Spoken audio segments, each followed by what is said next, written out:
인사 나누면서 말씀 나누도록 하겠습니다. 할렐루야. 하나님의 임재하심이 여러분 심령 속에, 여러분 삶 속에 가득하게 되기를 주님의 이름으로 간절히 축원합니다. 아멘. 오늘 함께 읽으신 말씀을 통해서 전도할 문을 우리에게 열어주사라는 제목으로 함께 은혜의 말씀을 나누도록 하겠습니다. 자, 오늘날 우리가 이렇게 잘 살게 된 것은 불과 10여 년밖에 되지 않는다라는 것입니다. 자, 우리가 이렇게 조금 잘 살게 되니까 소위 이 물질주의적 가치관에 설득당한 나머지, 자, 이 시대에 또 이 땅에 살고 있는 많은 사람들이 복음을 향해서 문을 닫아버린 것처럼 느껴질 때가 많이 있습니다. 자, 저는 이 시대의 신앙인으로서 우리가 물어야 할 질문 중에 하나는 다시 한번 이 땅의 불신자들의 마음이 복음을 향해서 열릴 수가 있느냐라는 질문이라고 생각을 하는데요. 자, 다시 한번 마음의 문이 열릴 수가 있느냐? 자, 저는 오늘이야말로 이 골로새서 4장의 바울의 기도가 절실하게 필요한 때라고 생각을 합니다. 자, 오늘 본문의 바울이 어떤 기도를 했습니까? 3절 말씀을 다시 한번 보십시오. 3절은 이렇게 기록하고 있습니다. 또한 우리를 위하여 기도하되 하나님이 전도할 문을 우리에게 열어주사 그리스도의 비밀을 말하게 하시기를 구하라. 내가 이 일 때문에 매임을 당하였노라고 말씀하고 있습니다. 자, 여기서 바울이 기도하기를 하나님이여 전도할 문을 열어주십시오라고 간절하게 기도하고 있는 것입니다. 사랑하는 성도 여러분, 이 땅에 다시 한번 전도의 문이 활짝 열려 정말 복음이 증거될 때마다 그들이 마음을 열어서 회개하고 구원받는 이 부흥의 역사가 다시 한번 이 땅에 일어날 수가 있을까라는 질문을 여러분에게 드리고 싶습니다. 자, 성경은 그렇다라고 이렇게 말씀하고 있습니다. 여러분, 어떻게 그런 일이 가능할 수 있을까요? 자, 어떻게 복음을 향해서 닫혀졌던 그 마음의 문들이 열려질 수 있을까요? 첫 번째로 우리가 기도해야 된다라고 말씀하고 있습니다. 전도란 무엇입니까? 한마디로 이 전도라는 것은 사람들에게 하나님에 대한 말을 하는 것, 그것이 전도라는 것입니다. 자, 그러나 우리의 전도가 정말 능력 있는 전도, 영혼을 구원하는 전도가 되려면 중요한 조건 하나가 있습니다. 자, 우리가 사람들에게 하나님에 대해 말을 하기에 앞서서 먼저 하나님께 나와서 우리가 그 사람들에 대해서 말하는 것입니다. 그렇습니다. 하나님 앞에 우리가 나와서 내가 전도하고자 하는 그 사람들에 대하여 하나님께 아뢰는 것이 먼저 선행되어야 된다라는 말씀인 것입니다. 자, 그것이 무엇입니까? 바로 기도라는 것입니다. 자, 왜냐하면 하나님만이 사람들의 그 마음의 문을 열 수 있기 때문인 것입니다. 자, 여기 3절 본문을 다시 한번 보십시오. 또한 우리를 위하여 기도하되 누가 전도할 문을 열어주신다고 말씀합니까? 하나님이 전도할 문을 열어주사. 전도의 주체는 바로 하나님이십니다. 사도행전 1장은 기도와 함께 열리는데요, 1장 14절의 말씀은 이렇게 기록하고 있습니다. 여자들과 예수의 어머니 마리아와 예수의 아우들과 더불어 마음을 같이하여 오로지 기도에 힘쓰더라고 말씀합니다. 예수님이 부활하시고 승천하신 후에 예수님의 제자들과 또 예수님의 육신 어머니 마리아와 그리고 예수님의 동생들이 함께 다락방에 모여 있습니다. 모여서 무엇을 했습니까? 바로 기도를 한 것입니다. 그들은 오로지 기도에 힘쓰더라. 이것이 바로 사도행전 1장의 시작인 것입니다. 또한 이어지는 사도행전 2장에서는 오순절 부흥이 일어나기 시작하는데요, 사도행전 2장 42절의 말씀을 보시면 이렇게 기록하고 있습니다. 그들이 사도의 가르침을 받아 서로 교제하고 떡을 떼며 오로지 기도하기를 힘쓰니라고 말씀합니다. 오로지 무엇을 하기에 힘썼다고 말씀하고 있습니까? 기도하기를 힘쓰니라고 말씀합니다. 여러분, 그것이 어떤 결과를 가져왔습니까? 3,000명이 회개하고 주 앞에 돌아오는 역사가 일어나게 됩니다. 3,000명의 마음의 문이 열려졌다라는 것이죠. 그리고 4장에 가면 5,000명이 주 앞에 돌아옵니다. 사람들의 마음의 문이 활짝 열리게 된 것입니다. 무엇이 그들의 마음의 문을 열었습니까? 그렇습니다. 기도가 열었습니다. 기도가 사람들의 마음의 문을 연 것입니다. 사랑하는 성도 여러분, 오늘 여러분의 기도로 닫혀져 있는 이웃들의 마음의 문이, 또 내가 품은 전조자들의 그 마음의 문이 열릴 수 있다는 그 사실을 여러분 믿으시기를 바랍니다. 사실 우리가 기억해야 될 것은 그 사람이 아직 예수 믿지 않아도 내가 기도하고 있는, 내가 그를 위해서 기도하고 있는 그 시간은 하나님께서 그 영혼을 지키고 계신 시간이라는 것입니다. 우리가 기도하고 있는 그 시간에 그를 지키고 있는 순간이라는 것이죠. 사탄의 적지에, 또 사탄의 수중에 아직 그 영혼들이 떨어져 있지만 그 영혼이 완전히 떨어지지 않도록 지켜주고 계시다라는 말씀인 것입니다. 그러나 우리의 기도가 만약 잠들게 된다면, 그러게 또 식어지게 된다면 그 영혼은 다시 구제할 수 없는 것으로 떨어질지 모른다는 말씀인 것입니다. 우리가 염두에 둬야 할 것은 기도에 우리가 항상 힘쓰고 기도에 감사함으로 깨어 있어야 하고, 또 그 영혼을 위하여 끊임없이 기도해야 한다는 그 말씀인 것입니다. 여러분 기억하십시오. 이것이 우리에게 맡겨진 임무라는 사실입니다. 사랑하는 성도 여러분, 한 영혼을 위해서 심려를 다해 기도하는 그 시간이 여러분 때로는 고달프고 힘든 시간이 될 수도 있을 것입니다. 그러나 그 시간이 내가 사랑하는 영혼들이 주 앞에 돌아와서 천국 백성 되게 하기 위한 놀라운 잉태의 시간이라는 것을 믿으시기를 주님의 이름으로 간절히 축원합니다. 아멘. 복음을 향해 닫혀졌던 마음의 문이 어떻게 열려질 수 있습니까? 두 번째는 불쌍히 여겨야 된다라는 것입니다. 이사야 42장 3절은 이렇게 기록하고 있습니다. 상한 갈대를 꺾지 아니하며 꺼져가는 등불을 끄지 아니하고 진실로 정의를 시행할 것이며 라고 말씀합니다. 이사야는 예수님이 얼마나 긍휼이 풍성하신 분임을 묘사하기 위해서 죽어가는 영혼들을 상한 갈대와 꺼져가는 등불로 비유를 하고 있습니다. 여러분 갈대라는 것은 이 강가나 호숫가에 자라는 풀의 일종이죠. 조금만 힘을 가하면 꺾이고 상합니다. 그리고 짐승이 한번 지나가면서 밟아버리면 다 꺾여서 맥없이 쓰러지는 것입니다. 자, 그래서 갈대라는 것이 약한 자의 상징처럼 되어 있습니다. 온전한 갈대가 그렇다면 오늘 말씀에 상한 갈대는 오죽하겠습니까? 연약하기는 꺼져가는 등불도 마찬가지입니다. 자, 그렇다면 꺼져가는 등불과 이 상한 갈대는 누구를 비유한 말씀입니까? 우리 주변에 보시면 건드리면 부러질 것 같은 힘이 없는 그런 사람들이 많이 있습니다. 가난해서 멸시받는 자들과 병들어 버림받는 자들, 또 사업에 직장에 실패해서 소망을 잃어버리고 사는 자들, 상한 갈대란 바로 이런 사람을 가리키고 있는 것입니다. 주님께서는 이런 사람들을 불쌍히 여기셨습니다. 그들을 특별히 찾으셨고 또 생명의 말씀을 그들에게 전파하면서 상한 갈대와 같은 그들을 성전의 백향목 기둥처럼 만들어 주셨다라는 사실입니다. 예수님 당시에 제자들이 그랬고 고아와 과부들이 그랬습니다. 이들은 그 당시 사회로부터 버림받은 상한 갈대나 꺼져가는 등불 같은 사람들이었다라는 것이죠. 그러나 예수님은 이들의 친구가 되어주셔서 불쌍히 여겨주셨다라는 사실입니다. 미국의 유명한 전도자 토레이 박사가 이 영국의 브라이튼에서 집회를 인도하셨습니다. 자, 그리고 저녁 시간이 되어서 음식점에 들어가게 되었는데요. 자, 그런데 한 종업원이 음식 주문을 받고 돌아가는데 저 종업원에게 전도해라라는 성령의 강한 음성을 들을 수 있었다고 합니다. 자, 그러나 그 아이가 바쁘게 왔다 갔다 하기 때문에 전도를 하지 못했는데요.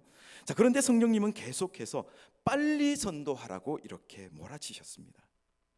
그래서 이 토레이 박사는 지금은 상황이 이러니 나중에 전도하겠습니다라고 하고는 전도를 미루었습니다. 그는 전도하라는 명령을 무시하고 식사를 마치고 식당을 나갔습니다. 자, 그러나 성령님은 계속해서 전도하라고 관건하셨습니다. 자, 그런데도 그는 아이가 바쁘다는 핑계를 대고 문을 닫고는 그냥 나가버린 것입니다. 자, 그런데 발이 떨어지지 못했습니다. 그는 한참을 망설이다가 식당으로 다시 들어갔습니다. 주인은 금방 알아보고 무슨 볼일이 있느냐라고 이렇게 물었습니다. 토레이 박사는 식당에서 그 음식을 나르던 아이에게 내가 좀 꼭 할 말이 있으니 좀 불러달라 이렇게 이야기를 했습니다. 그런데 웬일입니까? 그 아이는 토레이 박사가 식사를 마치고 밖에 나가서 서성거리고 있는 사이에 2층 자기가 있는 그 방에 들어가서 약을 먹고 자살을 했습니다. 토레이 박사는 크게 뉘우쳤습니다. 그는 천길만길 낭떠러지로 떨어지는 기분이었습니다. 내가 죽였구나. 성령님이 그토록 강권하여 전도하라고 하셨는데 그것도 모르고 명령을 무시하여 또 그 아이를 무시하여 그 아이를 죽게 하였구나. 예수님을 믿으라고 한마디만 했어도 좋았을 것을 그 아이를 살리려고 성령님께서 나를 그 식당으로 보내셨는데 내가 알지 못했구나. 사랑하는 성도 여러분, 기회를 놓치지 말고 우리가 전도해야 됩니다. 우리 주위에도 우리가 알지 못하는 사이에 예수님을 믿을 수 있는 그 기회를 놓치고 멸망으로 달려가는 사람들이 많이 있다라는 사실입니다. 여러분, 내일로 미루지 마십시오. 지금도 손만 대면 딸 수 있는 곡식들이 우리의 손길을 기다리고 있다라는 사실입니다. 누군가가 씨 뿌림으로, 누군가가 기도함으로 거둘 수 있는 준비된 영혼들이 많이 있다라는 사실입니다. 그렇습니다. 많은 성도들이 다음에도 기회가 있을 거라고 생각합니다. 기다려줄 것이라고 생각합니다. 그러나 여러분, 그렇지 않습니다. 기회는 지금뿐, 내일로 미루지 말고 복음을 지금 전하라고 말씀하고 있는 것입니다. 여러분, 세상에는 자신의 가능성을 증명하지 못하고 그대로 그냥 머물러 있는 사람들이 많이 있습니다. 내게 능력 주셨는데, 내게 할 수 있는 그 힘을 주셨는데도 대부분 그들은 행동하지 않기 때문인 것입니다. 이론적으로도 잘 알고 있지만 행동하지 않는 사람들이 대부분인 것입니다. 여러분, 한 번 놓친 기회는 다시 오지 않을 수 있습니다. 한 번 시도해서 안 되면 두 번, 두 번 시도해서 안 되면 세 번, 네 번, 10번, 100번을 반복해서라도 우리가 도전해야 되는 것입니다. 그렇습니다. 뜻이 있으면 길이 열린다는 이 말씀을 여러분 믿으시고 순종의 열매를 거두시기를 주님의 이름으로 간절히 축원합니다. 아멘. 자, 세 번째는 포기하지 않는 자세입니다. 자, 이사야 42장 4절은 이렇게 기록하고 있습니다. 그는 쇠하지 아니하며 낙담하지 아니하고 세상의 정의를 세우기에 이르리니 섬들이 그 교훈을 앙망하리라고 말씀합니다. 자, 이것은 예수님께서 전도하시다가 절망하지 않으신다라는 말씀인데요, 상대방이 아무리 복음을 듣지 않아도 포기하지 않으신다라는 말씀입니다. 자, 하나님께서 예수님에게 주신 하늘나라의 백성이면 그는 반드시 회개하고 돌아올 것이라는 소망을 가지고 보신다라는 말씀입니다. 아무리 악해도 하나님이 택하신 자들에 대해서는 안 된다고 하는 법이 없다라는 것이죠. 여러분, 기억하십시오. 예수 그리스도 안에서는 모든 것이 예스입니다. 전도할 때 한 번 전도해서 안 믿는다고 여러분 낙심하고 포기하지 마시기 바랍니다. 우리에게 필요한 것은 기다림이 있을 뿐이지 포기라는 것은 없습니다. 누구를 보더라도 그가 구원받을 수 있다는 소망을 가지고 우리는 다만 전도하고 기다릴 수 있어야 될 것입니다. 자, 어떤 사람은 하나님을 일명 시속 3km의 하나님이다라고 이렇게 별명을 부르기도 합니다. 자, 이스라엘 백성들이 40년 동안 시내 광야를 지났습니다. 짐과 짐승 때문에 아무리 빨리 간다고 해도 시속 2km, 3km 속도밖에 내지를 못했던 것입니다. 자, 그렇게 느릿느릿 행진하는 이스라엘에게 하나님은 뭐라고 말씀하셨을까요? 내가 너희들과 함께 할 것이다 라고 말씀하셨습니다. 백성들이 더디게 가자 하나님께서도 더디게 가시고, 그러다 보니 40년이라는 그 시간이 걸렸다는 이야기인데요, 우리 하나님은 그런 하나님이십니다. 전도할 때도 마찬가지입니다. 그가 예수 믿기까지 10년이 걸리면 하나님은 10년의 그 시간과 함께 소망을 가지고 우리와 함께 걸어가신다라는 것입니다. 그러므로 전도할 때에 상대방이 금방 안 믿는다고 해서 우리는 어떻습니까? 절망하거나 또 함부로 그들에게 거친 말을 할 필요가 없다라는 것입니다. 됐어, 뭐 저 사람 아니면 안 되나, 그렇게 우리는 절망하더라는 것입니다. 그러나 우리 예수님은 절대로 포기하는 법이 없습니다. 여러분, 하나님 나라를 대망하십니까? 사람들이 어떤 반응을 보이든 우리는 작은 예수가 되어야 되는 것입니다. 우리가 온유할수록 성령의 능력이 강하게 역사하신다는 사실입니다. 떠들거나 강요하거나 소리 지르거나 다툴 필요가 없다라는 것이죠. 하나님 나라는 부드러움이 강직함임을 여러분 믿으시기를 바랍니다. 우리는 예수님처럼 그들을 불쌍히 여겨야 됩니다. 그들은 영적 소경이고 죄의 종들입니다. 완악하게 복음을 거역할지라도 그들이 구원받을 수 있다는 소망을 가지고 우리가 그들을 바라볼 수 있어야 될 것입니다. 그 누구를 놓고도 실망하거나 포기하지 않는 주님의 자로, 예수님의 자세로 우리 주변에 있는 믿지 않는 자들을 찾아가면 우리의 손을 통해서 또 우리의 입술을 통해서 우리의 전하는 그 복음의 말씀을 통해서 하나님 나라가 임하게 된다는 사실입니다. 사랑하는 성도 여러분, 복음 전도는 새 생명을 낳는 일이기 때문에 고통이 따르기 마련입니다. 누가복음 21장 19절의 말씀 속에서 너희의 인내로 너희 영혼을 얻으리라고 말씀하셨습니다.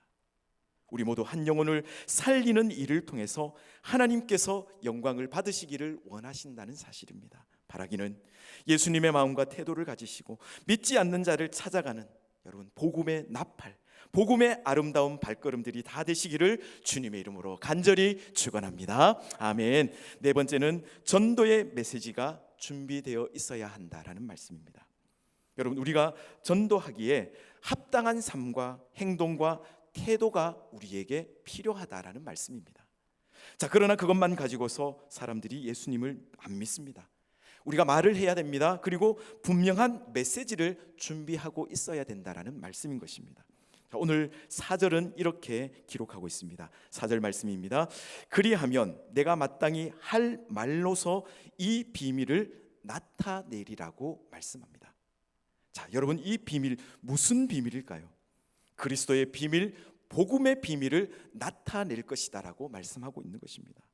자, 그런데 우리의 입술로 복음의 비밀을 나타내려면 우리의 언어가 성화되어 있어야 된다라는 것입니다. 우리의 언어 생활이 방금 전까지 원망하고 불평하고 짜증내고 이웃들에 대해서 중상모략하다가 우리가 입술을 열어서 예수님 믿으십시오, 예수님이 구원이십니다, 이렇게 한번 전도해 보시기 바랍니다. 무슨 말을 할까요? 당신이나 똑바로 믿으세요라고 아마 그렇게 얘기를 할 것입니다. 지금 바울 사도가 그 얘기를 하고 있는 것입니다. 이어지는 5절 말씀을 보시면 외인에게 대해서는 지혜로 행하여 세월을 아끼라고 말씀합니다. 모든 시간을 포착하고 잡으라는 말씀인 것입니다. 그리고 중요한 것은 이것입니다. 6절 말씀은 함께 한번 읽어보도록 하겠습니다. 6절입니다. 시작. 너희 말을 항상 은혜 가운데서 소금으로 맛을 냄과 같이 하라. 그리하면 각 사람에게 마땅히 대답할 것을 알리라 말씀하고 있습니다. 아멘. 그렇습니다. 너희의 말이, 언어가 은혜 가운데서 소금으로 맛을 냄과 같이 하라. 은혜로운 말, 아름다운 말로 복음을 전하라는 것입니다. 여러분의 언어에 소금을 치십시오. 무슨 말씀입니까? 부패한 언어가 되지 않도록 조심해라, 주의하라는 말씀인 것입니다. 우리도 믿지 않는 사람들과 똑같이 삶을 불평하고 원망하고 불만을 토로하고 남을 탓하면서 부정적이고 파괴적인 말들을 우리가 쏟아내며 살아가고 있더라는 것입니다. 야고보 사도는 이렇게 말하고 있습니다. 한 샘에서 어떻게 단물과 쓴물을 함께 낼 수가 있느냐? 너희 입으로 찬송과 저주를 함께 내는 것이 합당하지 않다라고 말씀합니다. 오늘 그리스도인들의 삶 속에 전도의 능력이 사라져버린 원인 중에 하나는 우리의 언어 생활이 부패해 있기 때문이라는 것입니다. 사랑하는 성도 여러분, 우리가 하나님 앞에 이런 기도를 드리기를 소망합니다. 하나님, 나의 입이 열릴 때마다 복음의 비밀이 나를 통해서 나타날 수 있게 하여 주시옵소서. 그래서 바울은 에베소서 6장 19절 이하에서 이런 기도의 제목을 부탁했습니다. 또 나를 위하여 구할 것은 내게 말씀을 주사 나로 입을 열어 복음의 비밀을 담대히 알리게 하옵소서 할 것이니라고 말씀하셨습니다. 여러분, 내가 입술을 열 때마다 복음의 비밀이 쏟아져 나오는 입술이 되게 해 주시옵소서. 내가 만약 내 언어를 거룩하게 준비하고 있고 내 입술에 하늘의 복음을 담고 있다면 이렇게 준비된 사람을 위해서 주님께서 복음의 문을 열어주시겠다고 우리에게 약속을 하고 계신 것입니다. 말씀을 정리하겠습니다. 사랑하는 성도 여러분, 왜 오늘 우리 한국의 역사가 새로워지지 않는가? 복음의 위대한 부흥이 왜 일어나지 않는가? 여러분, 우리가 준비되어 있지 않기 때문인 것입니다. 우리의 입술이 부패해 있기 때문이라는 것입니다. 여러분, 입술에 거룩한 언어를 담으십시오. 사람을 살리는 생명의 언어를 담으시기를 바랍니다. 그리고 영혼을 끌어안고 끊임없이 계속해서 기도하시기 바랍니다. 여러분, 전도의 문이 열릴 것입니다. 역사가 새로워질 것입니다. 복음의 계절이 우리 봉독교회 가운데 다시 임하게 될 것입니다. 우리 봉독교회 사랑하는 성도 여러분, 영혼을 가슴에 품고 기도할 때에 여러분이 품고 있는 전도 대상자의 가슴이 열리고 죽게 돌아와 구원을 받는 위대한 역사가 나타나게 될 것입니다. 여러분, 왜 4월, 5월에 이 전도 행사가 많은 줄 아십니까? 바로 새로운 생명이 일어나는 계절이기 때문인 것입니다. 아름다운 꽃이 피고 또 새싹이 파릇파릇 움트는 이 좋은 계절에 우리의 심령 속에 거룩한 울림을 주는 그 전도라는 사명을 우리 마음속에 새기시고 또 지상명령의 위대한 비전을 거룩하게 이루어 가시는 우리 봉독의 모든 권속들이 되시기를 주님의 이름으로 간절히 축원합니다. 아멘. 기도하시겠습니다.